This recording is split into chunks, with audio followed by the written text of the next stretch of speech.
1.5 মাস ধরে কোনো রকম বেতন পাচ্ছি না, শুধু গাধার মতন পরিশ্রম করে যাচ্ছি। না ইনসেনটিভ আছে, না ফোনের বিল আছে, না বেতন আছে। আমরা আর পাচ্ছি না, দেয়ালে আমাদের পিঠ থেকে আছে। এদিকে আমাদের চালাবো কি করে, আমাদের সংসার চলবে কি করে?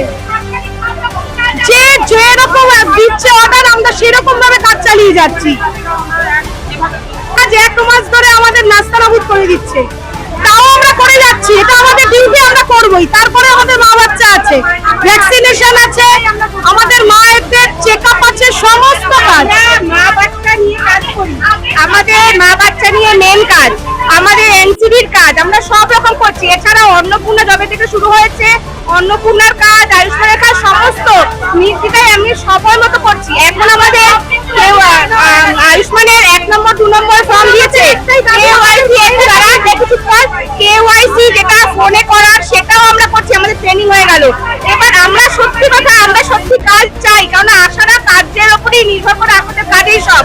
কিন্তু আমাদের এই সাম্মানিক, আমাদের এই উৎসাহ ভাতা, আমাদের যে বকেয়া ফোনের বিলের যে টাকাটা যায়, সেটা যদি আমরা না করি, ফোনের কাজ করবো কি করে? 7 দিন বাদে আমার ফোনের কাজ শেষ হয়ে যাবে, 300 টাকা, সেটা আমি কি করে ম্যানেজ করব?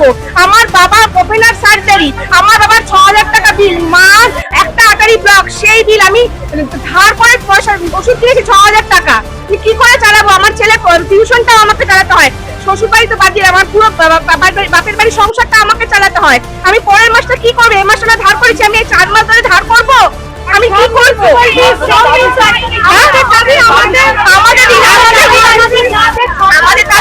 আমাদের যত সম্ভব অবিলম্বে আমাদের টাকাটার ব্যবস্থা করা হোক, যেভাবেই হোক আমাদের টাকাটা তাড়াতাড়ি ছেড়ে দেওয়া হয়।